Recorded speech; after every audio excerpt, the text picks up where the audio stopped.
Welcome to today's episode of Words of the Wise. Today I have Chief Cheney from Pickerington PD in Ohio.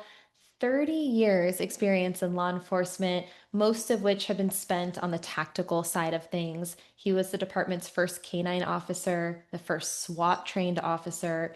He's a training sergeant, a firearms, defensive tactics, and physical fitness instructor, and has spent the last 20 years in supervisory and leadership roles. Welcome to the show, Chief Thank Cheney. you very much for For having being me. here. Appreciate it.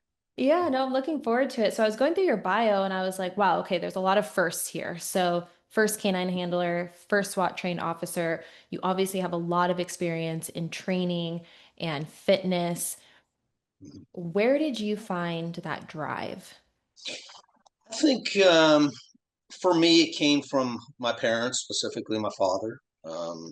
My father he was actually both a police officer. He started off as a police officer here in Columbus, Ohio, and he did that for about 4 or 5 years. And then he actually switched over and became a Columbus firefighter, where he became a paramedic, and he was a firefighter for 25 years on top of being a police officer. So I grew up with a public safety background. Um, my father, was a very, very driven individual. He had a lot of firsts also. He was actually the first paramedic here in Columbus who was chosen to be on Life Flight, the helicopter, when it first came in to the Columbus area here, and I think he instilled that drive into me. And then I played sports and did those things in high school, and my father was in the military, so after high school. I joined the military and was a paratrooper in the Army, and I think that I think it's just been kind of instilled in me from my parents, and I carried that over and was, as you said, always been kind of more in a tactical mindset. Um, when I first started, one of the first things I wanted to do was be a canine officer. So I had researched that, and at the time was able to convince our chief at the time that we needed a program, and we started that up from ground level. After that, like you said, that I was promoted to sergeant, and um, I was just kind of pointed toward the direction of firearms and physical fitness, and being I like to do things. I don't like to sit behind a desk and never did. So I wanted to be in that role, and then um, an opportunity came with a county-wide SWAT team here, where I saw an opportunity, gave a proposal to the chief at that time, and was lucky enough to be able to start that program from ground up. But it's hard for me to just to point to one thing that I would say led to that drive, but I would go back all the way back to my parents and my father. Yeah. One of my favorite things about this podcast is really getting to know kind of who you are Mhm. behind everything. So I appreciate you sharing that. And I didn't know that you were a paratrooper and jumped out of airplanes. I did. Did you know Yes, I that did. I used to jump out of airplanes? Did you know that? No, I did not. Yeah, No. I was a professional skydiver for a Oh, period of really? time. Yeah, and Okay. I actually trained EOD. I would do military contracts and I would train Oh, wow. how to do like more advanced maneuvers. So that was really cool. When you said that, I'm like, Nice. okay, we Yeah. have something Well, in I've only common. skydived once, so Okay. obviously it's all static line. In the Yeah. Yeah. in the military, they say you don't really jump; you're just delivered. So Yeah. But you still have to land and yeah, you do. you had Mhm. rounds, right? Yes. Like round Yeah. parachutes. Most people don't know that rounds are incredibly difficult. You can't really like steer them that well. You don't have a lot of Nope. control. You No. also have like a lot of things hanging like between your legs and different stuff that's way more challenging than if you're just a regular skydiver. Like you have a lot more control under your canopy than you do. But yeah, maybe the free fall is different, but the canopy for you guys way harder. Oh yeah, yeah. And like I said, they want you delivered, so they don't want you steering too much where you can get into other people. So Yeah, we're just gonna plop you down that's right there. right. Just let your Exactly. rucksack hit first, and Exactly there you right. go. Yeah. Okay, so your father was in law enforcement and then also fire. So we're gonna put like the old joke to rest here. What did he say is better? Oh well, he spent a lot more time in the fire department, so he would probably lean that way. Although it wasn't too bad with him since he had experience at both. Yeah, I always think it's so funny, like the jokes that go back and Oh forth yeah. in like, fire and PD. But Mhm. the first guy I ever met who actually got me introduced into this wellness space working with law enforcement, he was a sergeant at Phoenix Regional Police Academy, really ahead of his time, 8 or 9 years ago. And he was like, I want to get you in. I want to introduce you to all these people and get your foot in the door because I'm leaving. And I was like, where are you going? He's like, I'm out of here. I'm going to become a firefighter. Oh And yeah. he's still a Mhm. firefighter today for Gilbert, actually. And everyone always thought that that was such an interesting story because most people don't leave a position as sergeant and then leave to go to the Oh fire yeah. department. So, Yeah. yeah. Mhm. Do you think because you did have so much drive and work ethic instilled in you from your parents, and you obviously had a lot of first, a lot of things that you had your hands in when it comes to training, Mhm. were you able to maintain a work-life balance while still striving to excel and be the best in your career? Mhm. I think that, and I think this is the case for most police officers, especially really young. And I got into this profession, right at 21, Mhm. and they're just turning 22. So I was very very young, and I think when you're that young and inexperienced, you're pushing more in the work side, um, and and that goes for several years, I think. Um, and then as you start to mature, and then at that point, in my mid 20s, I got married, and then had a child. So naturally, you start to have a little bit more of a work and life balance. Um, but at that time in law enforcement, as you probably know and have heard, it was work. You worked overtime, we worked special duty. The pay back then was is not as good as it has become today. So unfortunately, you I personally went probably too far into the police side, into my work side. But then, and definitely, absolutely later on, as you gain experience and you get a little bit older, then you realize that you have to have that work life balance, and you start to have that. And um, with the developments in law enforcement, as far as like I said, the pay, um, the different things of stress and physical fitness and mental fitness and all those type of things, I think those have definitely helped over the last 10 or 15 years to get that better life and work balance. Yeah, I can relate to you a lot in what you just said, and I think I've had a lot of conversations about this with other people and with myself of like really trying to understand because same as you, when I was younger, I was like, I'm gonna work myself as hard as I possibly can because I had so many big goals and things that I wanted to achieve in my life, and I sacrificed a lot of my personal life because of that. And I think, perspective is always, hindsight is 2020, and you always kind of look back. And I think no matter what, you're always going to look back and see where maybe there was room for improvement and, maybe things could have been different. And I have had to ask myself, do I think I would have achieved as much as I did, as quickly as I did, if I didn't have that work ethic, if I didn't push as hard? And I think that the answer is yes and no. I think I would have accomplished a lot of the things, but definitely not as quickly. I think that there is something to be said about speed, speed to doing things, and momentum. And the more you do hard things, the more you continue to be able to do hard things and push harder. And I think we have a lot of conversations now about work-life balance, and I do kind of ask that question of, does it truly exist?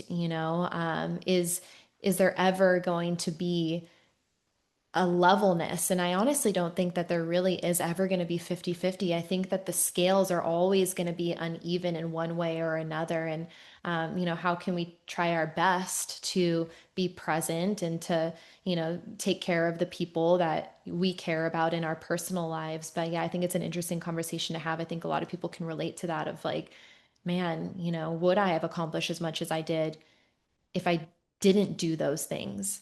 Mm-hmm. 100% agree with you. And, uh, some of the criticisms that you do hear from this generation that's just coming in now is, they do seem to have a better um, idea of their life balance. They want to have time off. They don't want to work as much. But then you hear the criticism of, well, they don't have as good of a work ethic at work. So finding the balance, where it used to be for our generation, it was you need to work, work, work, and then you don't have as much life balance. Now you have maybe the generation has a little bit more life balance, but the critique is they don't have as much of a work ethic. So Right. it's definitely something that there has to be a balance. You're, I think, 100% right. It's never going to be even. You're going to always have, but there's going to be times where you're you're going to have to have a little bit more put into work. You Mhm. might have to work overtime for a month, and then there's going to be times where hey, you're taking a lot of vacations to work. So you're exactly right. It's going to be up and down. Yeah. I had another chief say something that I really liked where they said that they went to their spouse and said, "Hey, like I'm gonna go do this." And I think they were trying to get their master's or their doctorate or something, and they're like, "Hey, I'm not gonna be really here for like 3 years. Like Mhm. Yeah. I'm like this is something I'm gonna do, and I want your support, and but just know if I do this that it's I'm gonna be pretty absent for the next couple of years. Right. And the spouse was like, yep, cool. And I think that it's like, how can we set expectations in our personal lives and have those open forms of communication and, have the support of, Mhm. our loved ones, because it does make it really, really difficult if you don't have that support on the other end. Um, for both people, right? It's like if you don't set expectations, it's really hard for your loved ones because they expect you to be there and you're like, I can't. But then on the other side, it's really hard to put your all into work and certain achievements and things that you need to do if you don't have the support from your loved ones kind of lifting you up during those times. So I think it's how can maybe we try to be as present as we can in our personal lives and put 100% into what we do professionally, but also try to give as much as we can while we're home, but then also having open lines of communication and setting expectations I think helps set us up for success. It's not a Sure. perfect system ever, but No, it's not. But yeah. you're exactly right. 100%. 20 plus years in leadership, Hmm. what is the best leadership advice that you could either give or was given to you? Well, I know you asked your question at the end, so I don't want to give too much of my answer there. But all the characteristics that you always hear of a leader, I think, are valid. You have to have high integrity. You have to set an example. You have to put your people before you the vast majority of time. All those things are valid. I think that uh, one of the absolute keys to being an effective leader is communication. I think that's one of the biggest things that is missing when you start looking at some of the failures of leadership and leaders who have had big hearts and who have tried to do the right things and they just have absolutely not communicated that very well. And making sure that you are communicating with all levels of the organization, I think, is 100% key. Um, from the line officers to the first line supervisors to your command staff, all the way to your superiors at City Hall and the elected officials that we have to report to and those type of things. If you don't have effective communication, you're not going to be a good leader. And I mean, look at look at that all the way up to Washington D.C. and different very levels today. They don't communicate very well, and I think it leads to a lot of failures of the leadership. It really does. Yeah. And I really don't know the answer to this, so I would love if you could teach me something new, but is communication a part of leadership training right now? Is that a key component to it? It is. In the various leadership schools, we've been to the FBI Academy, and here Mhm. in Ohio, we have the what's called the Police Executive Leadership College. And Ohio State University has a public safety leadership. And yes, it is. It's a skill that you can develop. That's for sure, and it is taught. Um, is it taught to the level of some of the other things? Maybe not. But I think it absolutely, definitely, at least for me, improved with experience and time in your positions. Yeah. Um, and the lessons of those times that you did not communicate something very effectively, and it came back to bite you, or that somebody absolutely did something that you didn't want them to do, mainly because you didn't communicate it properly. Yeah. So yeah, I can I definitely think that that's an area that can be improved in any kind of leadership training. Yeah. I was like kind of smiling at you because I think that there is a certain level of trial and error always, and we have to have deep levels of self-assessment sometimes, like we have to fail to get better, and we all have experience with that where, we say something and we're like, man, I just did this honestly, I just did this yesterday. I just did a presentation. I was like, wow, like that did not land. I did not communicate what I was trying to communicate in an effective way. And so having those moments of like, man, I feel like I just failed there, but then learning from it and trying to be better each time. Mhm. I was thinking of something really silly, so bear with me here, but I'm a really visual learner. And there was this really viral video that was going around, and it was a classroom full of kids, and the teacher was trying to teach communication, but they were saying, hey, tell me how, like, I have bread, I have peanut butter, and I have jelly. Tell me how to make a peanut butter and jelly sandwich.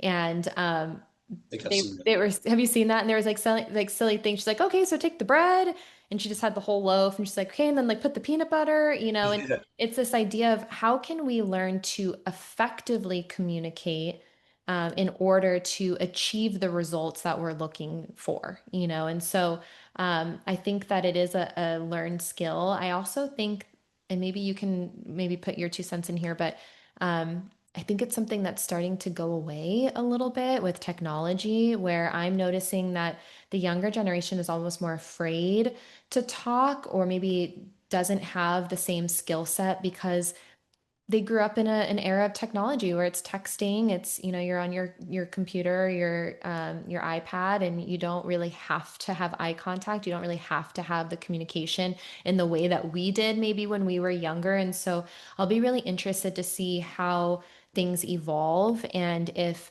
communication is something that's more focused on at the academy level, it's more focused on, as they're starting to rise through the ranks because of technology. Yeah, yeah, I agree with you. Now, I will say, yeah, socially, definitely, I agree with you. Yeah, I think in the profession of law enforcement, communication, especially internal communication within the department, has always been a challenge because the older generation was I told you to do something, I just expect you to do it. Sure. Just go do it. And um, that was the older generation, as you said. The newer generation with the phones and not as much social interaction, that's kind of their challenge. But in law enforcement, it's kind of always been an internal challenge to make sure that you're communicating in both ways, Mhm. from leadership and from the line level up, just because of that the mentality that we've had. Yeah. Yeah, I think it goes back to when you think about effective communication, it's how can you communicate in a way that the other person is going to respond? And so you have to adapt your style based on who you're talking to. Exactly right. And so it's almost like that old adage of like, you have to be able to say one singular thing 100 different ways because everyone learns and receives things in different ways. And I think that that skill comes with an incredible amount of time because Yes. because you're And, like, wait, and I can't get it through to this person, so how can I say it a different way? what goes absolutely hand in hand with the communication is you have to know your people. Mm, And if you know your people, um, then you can effectively communicate with them. Exactly what you said. Exact same situation, um, you know, can be handled in two completely different ways with individuals. yep. So you definitely have to know your people, and that goes right hand in hand with communication. And I think that what you just said about knowing your people, that starts to kind of bleed into the wellness space, right? Creating a culture of care and understanding who is within your organization and then how you can provide the resources that they need to be successful. Right. Maybe like a two-part question. Are there any ways that you've been able to connect with your people in a way that you do know them and that has been effective? And I know that wellness has been something that's been at the forefront of your agency. So maybe you can give us a little bit of insight into why that's been important for you, and maybe some of the steps that you've taken. Yeah, sure. Uh, yes, the wellness is one area of it. I think the other area where we specifically in our agency have tried to you know better help with the communication is we started a year or so ago with monthly, we call them labor and relations meetings. Now we obviously have roll calls and things like that, but we have a full meeting and we invite anybody in the department who wants to come, and we have the administration there, and we invite any open, honest questions from anybody. And if somebody doesn't, want to ask that question, they have elected representatives that speaks for others, and we have it, with the sergeants and the line officers and the command staffs, and it's really opened up the communication because it kind of shuts down rumors.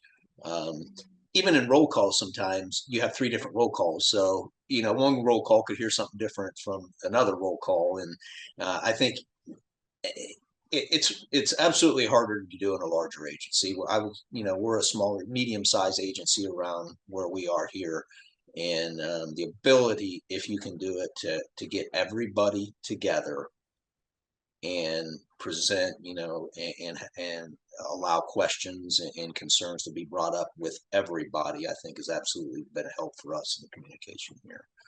Um, and then, yeah, absolutely on the wellness side. Um, we what have developed what I think is a really good wellness total program at our department. We do some of the things that you hear from other agencies. We have an on duty workout time here. We're very lucky that we have a very nice workout facility here in our station. We have a weight room with weights and equipment, and then we have a separate just cardio room with heavy bags, and so we've got a pretty good gym set up here. We started about 3 or 4 years ago the on-duty workout time. Um, Here, about the same time, we also started a mental health checkup, yearly checkup, mandatory. And basically, what we do with that is we have a psychologist, and we provide the opportunity for every member of the agency, dispatchers included, to sit down with a psychologist, a public safety psychologist, and if they want to talk about football or whatever they want to talk about for that hour, they can. And if they want to talk about the stresses of the job, they can. And we have found that to be a very, very successful program so far with our officers and dispatchers. Um, we also are lucky enough here in our city that we have, probably, I'm sure you've heard of the ETMS therapy, so kind of the electromagnetic therapy.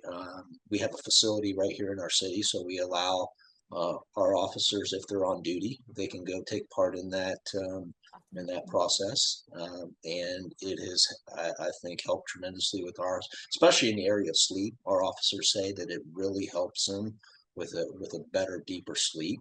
Good. Um, and we also provide every year a full paid medical physical with EKG for every member.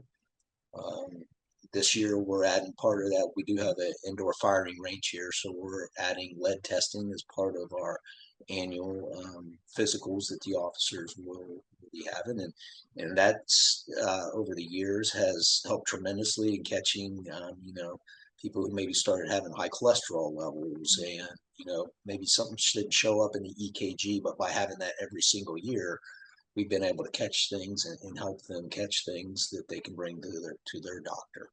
Yeah. Um, One thing I know you and I discuss, I think we're very different in that for numerous years, all the way back when I started in the 1990s, early mid 1990s, is we have had a mandatory physical fitness test for our officers.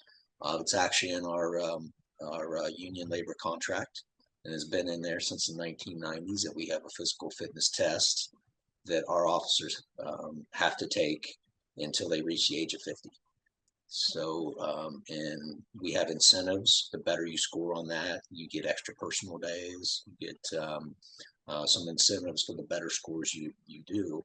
Now we don't terminate anybody or discipline anybody if they fail it. However, every 90 days they have to take that until they would have passed that.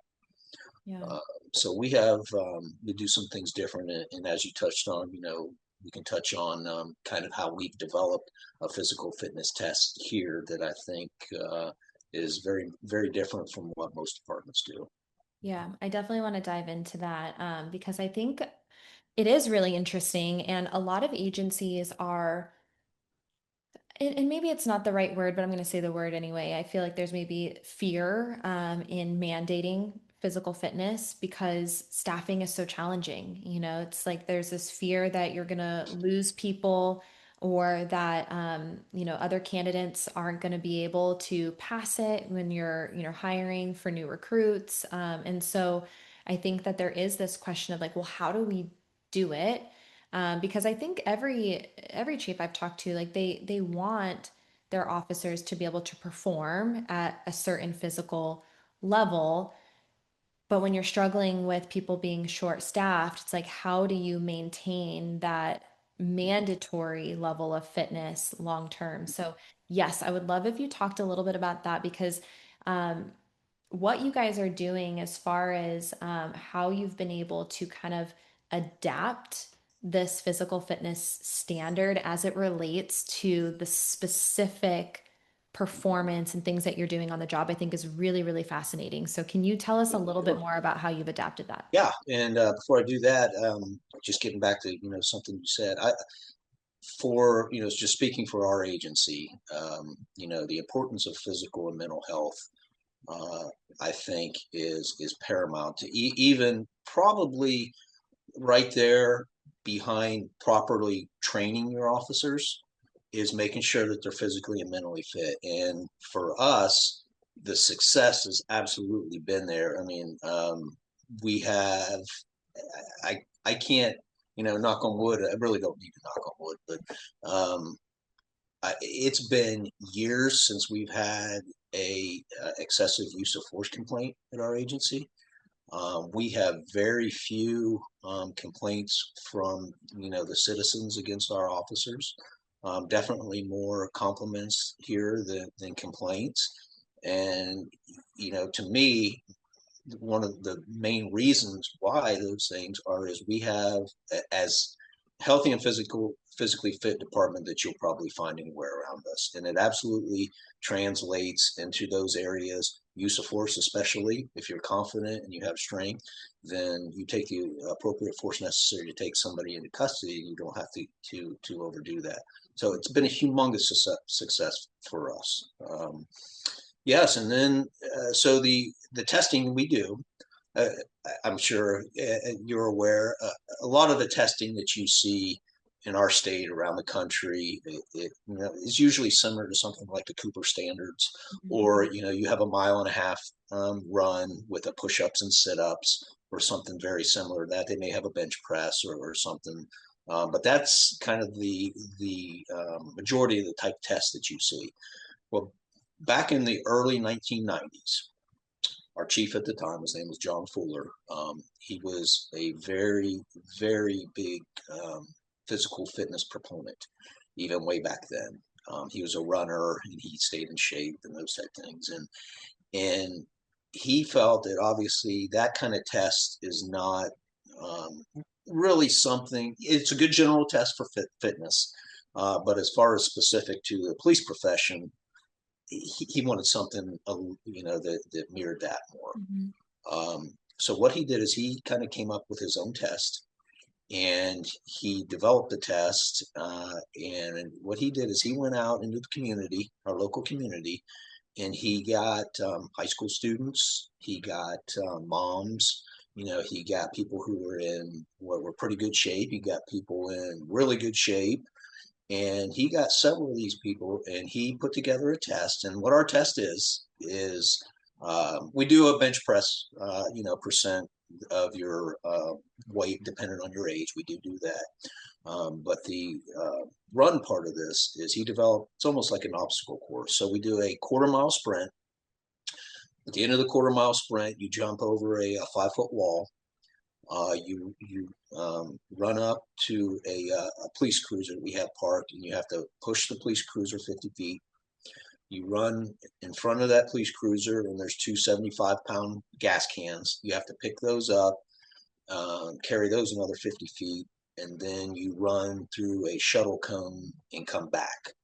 So it has a sprint element, it has a climbing element, it has a strength element of pushing and a strength element of picking up and carrying. And then Mm. it's got an agility element of back and forth through cones to finish the test. And when he developed that test, like I said, he went out into the community and he got a baseline of where all the people were when they actually went out and ran that test. And he came up with times, and we have three different levels of the test. We have a passing score, you have what's called a recommended, and then you have what's called a superior. So if you score in those particular categories, you get extra personal days off the better you do. So it's and back then, what's kind of amazing looking back at from today is that he was able to um, convince the union back then that that was a valid test, and he did it.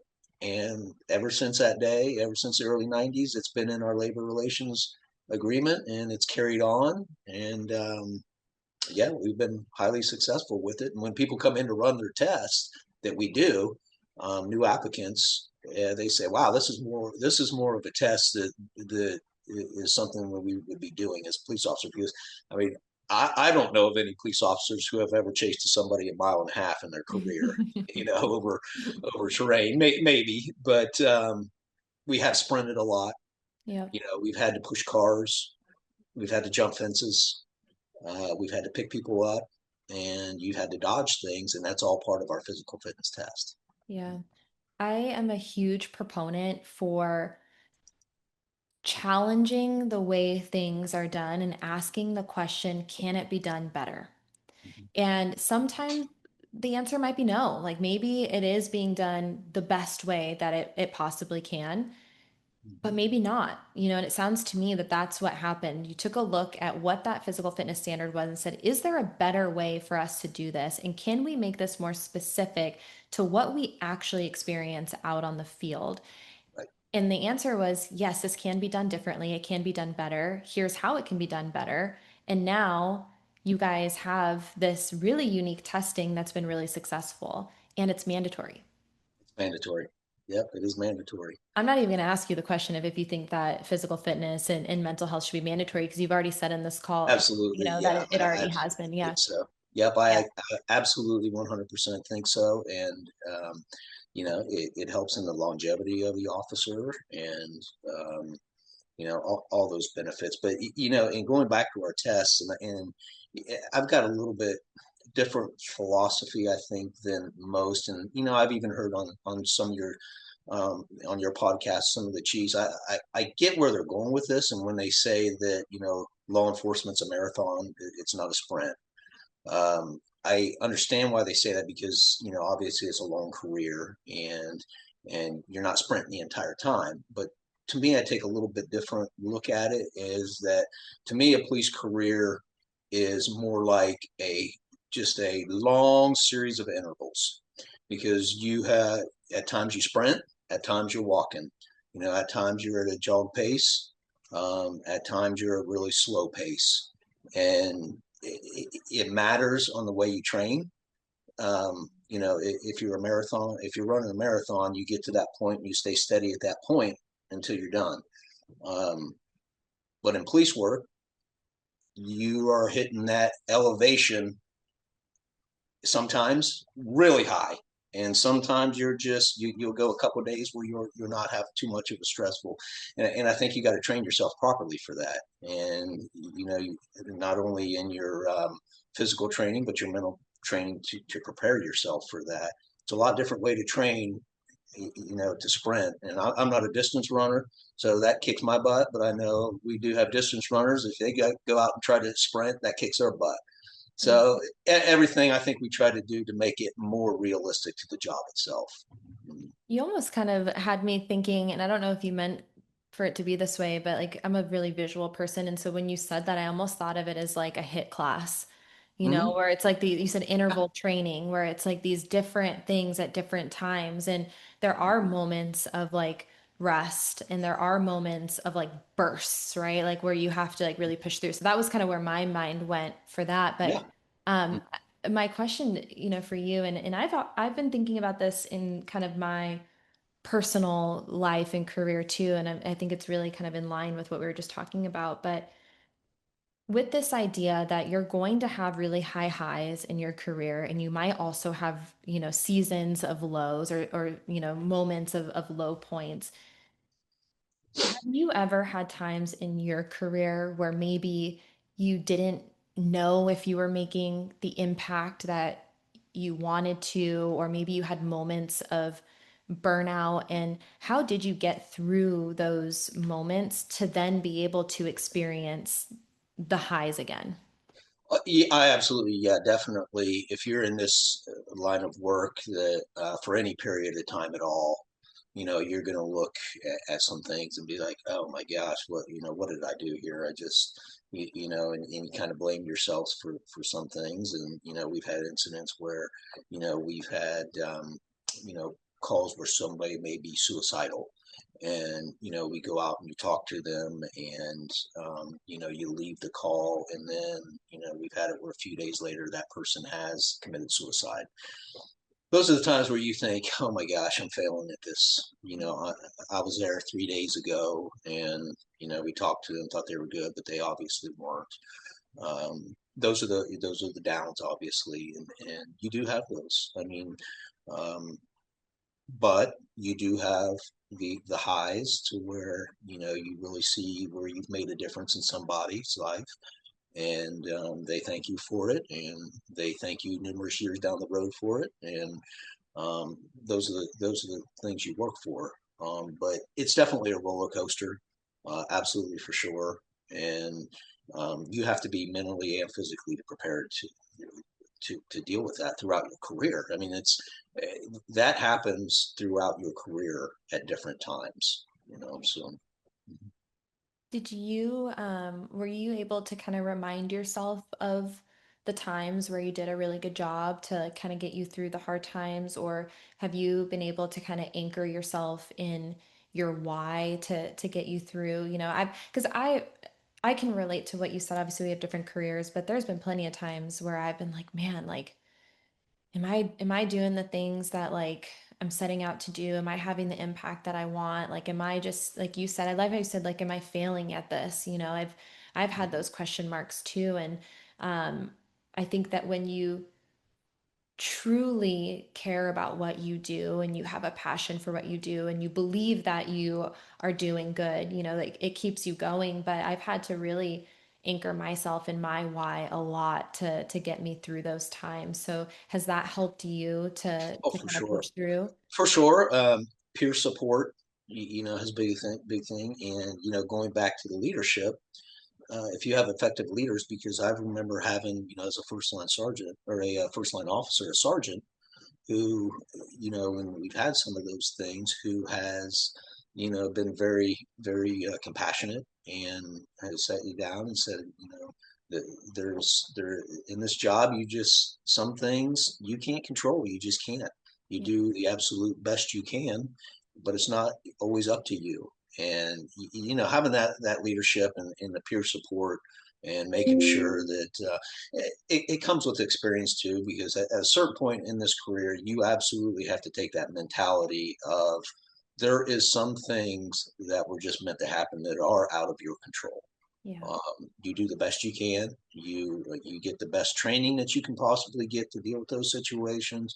You keep yourself mentally and physically fit, and you do the best you can. And you have to realize that there is some inevitability to the situations you're going to see. Yeah, 100%. Thank you for sharing that. I appreciate it. Mhm. Um, for the younger generation, we know that they are going to be tomorrow's leaders. So, what words of wisdom would you share with them? Maybe if you could have all the knowledge that you have now and go back and speak to your, 21-year-old self, what would you say? Yeah, for sure. I was lucky enough to start under a chief. He was an older chief. Um, he when I first got hired, and he retired within a few years, but he was probably in his mid 60s. He was almost like a grandpa type figure, and um, within a week of when I started, he sat me down, and I remember his words of wisdom that I still use today. And he said, "There's two things that you need to be able to do to be a successful police officer, and really it carries over into a lot of decisions you make in your personal life too." But he said, "Use common sense and learn how to talk to people, and which is communicate." Mhm. Um, he said learn how to talk to people, but I remember that distinctly, and it's absolutely 100% true. um, when you get into a bind, and if I would step back, and I remember stepping back and just say, what should I do? What is the common sense thing to do here? Instead of overanalyzing, instead of doing that, use common sense. Mhm. And you learn how to talk to people. I mean, you can sympathize with people. You can have empathy. You can have compassion. You can be mad. If you don't communicate any of those properly and learn how to communicate and talk to people, then what's the point of feeling that way? Because they don't know it. I can be sitting here looking at you thinking, oh, I feel sorry, or somebody who's in a situation thinking, I just, feel sorry, I want to help them. But if I sit here and not say a word and I don't communicate that, they don't know it. Right. So I think it all comes back down to those two things. And I would absolutely say, and I do say the same thing to, newer officers, use common sense. Anytime officers get themselves in trouble, it's probably because they didn't use common sense. And even on the street, if they do something, it's probably because they didn't use common sense. And when they do something right, it probably ultimately came down to using common sense. And that's maybe too simplifying it. You have to know the skill, you have to know the law, you have to know those things. But when it comes down to actually making a decision, just use it with common sense. So those are the two big things I still pass on. Thank you. I Mm-hmm. really appreciate you coming on here today Yeah, sure. and sharing what you guys are doing organizationally and your words of wisdom. So thank you. Yeah, thank you very much. Of course.